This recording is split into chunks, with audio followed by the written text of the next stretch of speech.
Ya, kita akan langsung membahas hal ini bersama dengan beberapa orang narasumber yang sudah bergabung bersama kami pada pagi hari ini.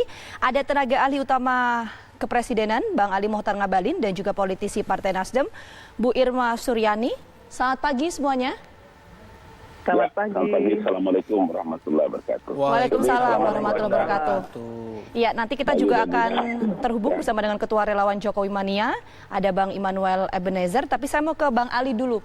Bang Ali, statement Bang Ali kan sudah tersebar luas nih, ya kan? Mengatakan bahwa ada kemungkinan kemudian reshuffle ini dilakukan dalam pekan ini. Pertanyaannya Bang Ali, apakah kemudian rencana reshuffle ini hanya memang berkaitan atau beririsan dengan pos-pos kementerian yang kemudian kemarin sempat disetujui oleh DPR RI untuk dilakukan peleburan, atau ada di luar itu?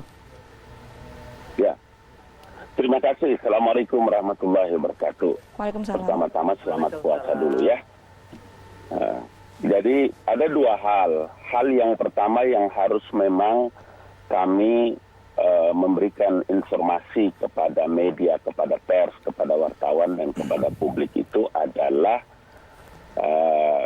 pertanyaan pertama itu setelah surat Bapak Presiden kemarin tanggal 30 Maret 2021 dikirim ke DPR, kemudian DPR telah terima, bersidang, dan menyepakati setuju atas apa yang diusulkan atau apa yang diinformasikan oleh Presiden tentang rencana penggabungan dua menteri, ya, Menteri Pendidikan, kemudian Riset dan Teknologi, itu selesai.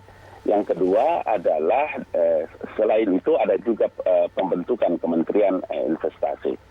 Ditandai kedua dengan pamitnya Mas Bambang Brojonegoro. Beberapa kawan-kawan di Kementerian Ristek dan Teknologi yang saya kenal, mereka telepon, bertanya, kemudian beberapa wartawan lagi. Dua peristiwa penting ini memberikan isyarat kepada publik bahwa karakter yang dimiliki, karakter kepemimpinan yang dimiliki oleh Bapak Presiden Joko Widodo itu pertama tidak lambat. Ya, dalam mengambil keputusan tidak pernah menunda, tidak pernah lambat. Dan yang kedua itu adalah sangat independen dan cepat.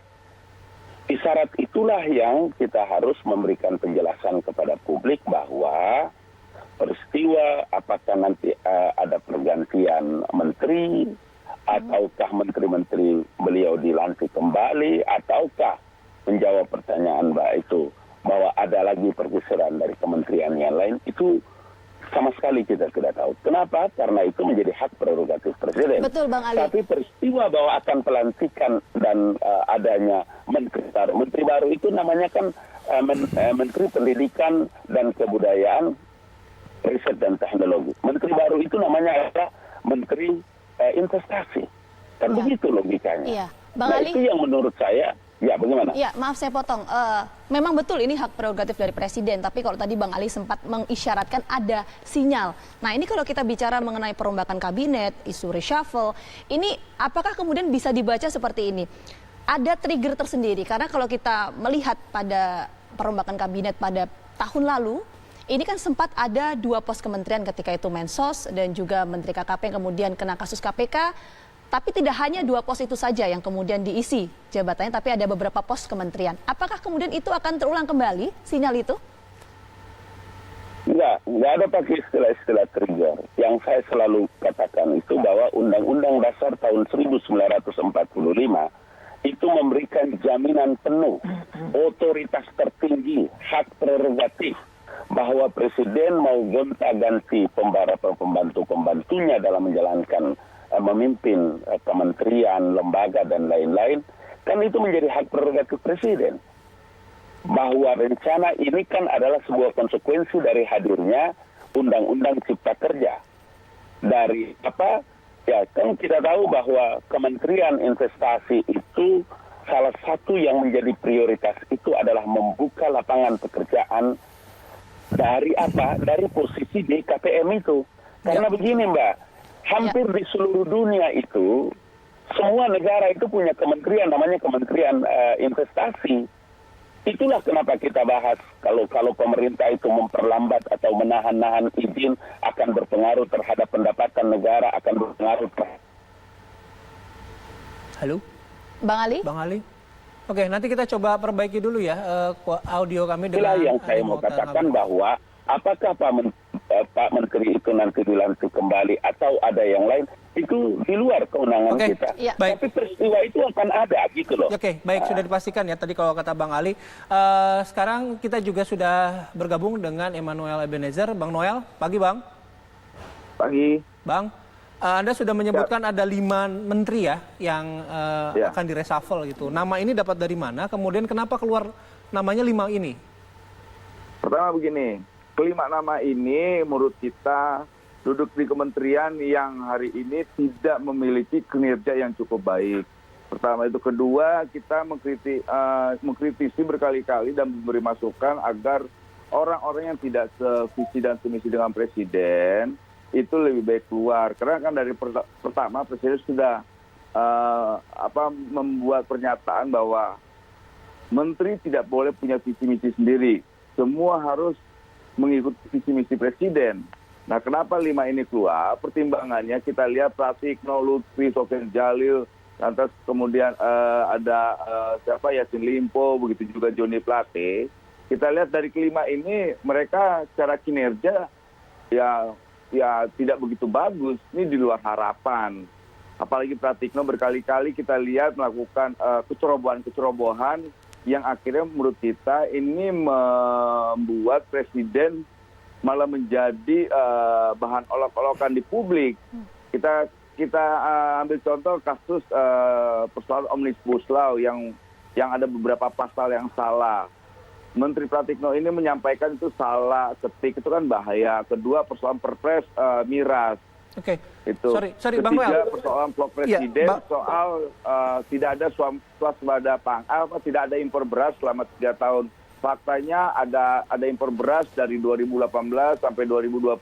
Oke. 2018 itu ada sekitar 2 sekian juta ton.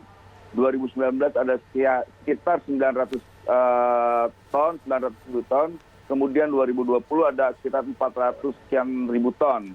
Nah, persoalan Muhammad Lutfi ini menurut kita ini meresahkan para petani. Oke, sudah ada Anda sudah punya ya mengidentifikasi permasalahan-permasalahan itu. Nah, 5 nama ini artinya merupakan rekomendasinya Joman sendiri. Iya, kita merekomendasikan agar kelima ini untuk dicopot.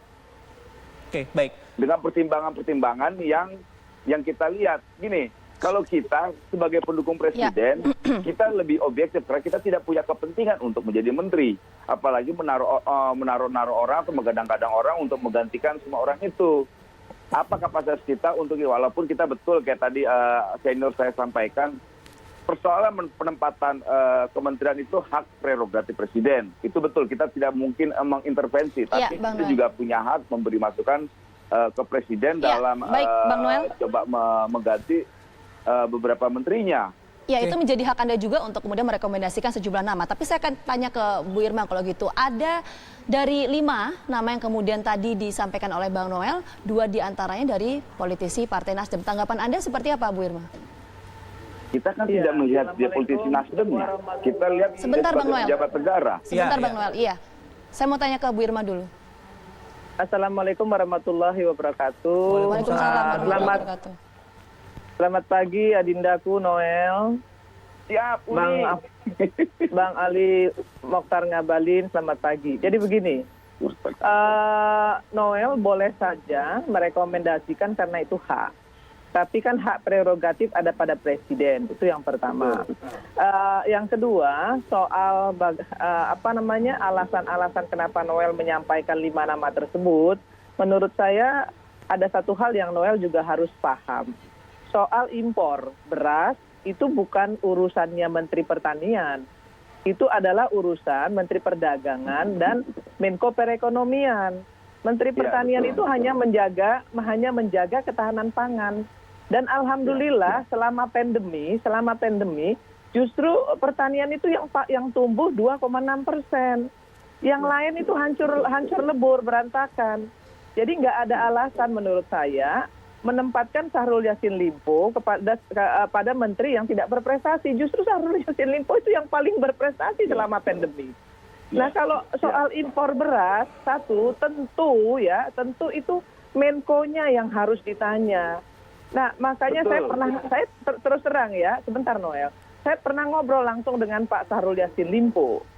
Bang, ini soal impor beras bagaimana? Bang Syahrul bilang, dalam ratas saya pun bilang kepada Presiden bahwa belum ada belum ada alasan untuk melakukan impor beras karena kita akan panen raya. Itu jawaban Syahrul Yassin Limpo kepada Presiden, jangan salah loh Ya, Noel. betul. Nah, yang kedua, Pak Syahrul Yassin Limpo ditugaskan oleh Presiden untuk dua hal. Yang pertama menjaga ketahanan pangan, kemudian yang kedua food estate. Dan itu pun sudah Ya. dikerjakan dengan baik oleh Pak Syahrul Yassin Limpo. Jadi tidak ada alasan, walaupun ini hak prerogatif Presiden, menurut saya tidak ada alasan untuk mengatakan Syahrul Yassin Limpo tidak berprestasi. Pak Syahrul Yassin Limpo sangat berprestasi dalam hal ini, itu yang pertama. Nah, soal yang kedua, saya ingin sampaikan Bu juga Irma, kepada... Bu Irma, yang kedua boleh nggak dilanjut? Kita harus jeda dulu. Oh, boleh. Ya, boleh, oke. boleh. Nanti kita Boleh, lanjut silakan, lagi ya ngobrolnya ya. Boleh, Oke. boleh. Sesaat lagi di iklan dulu. Oke, sesaat lagi di Apa Kabar Indonesia Pagi.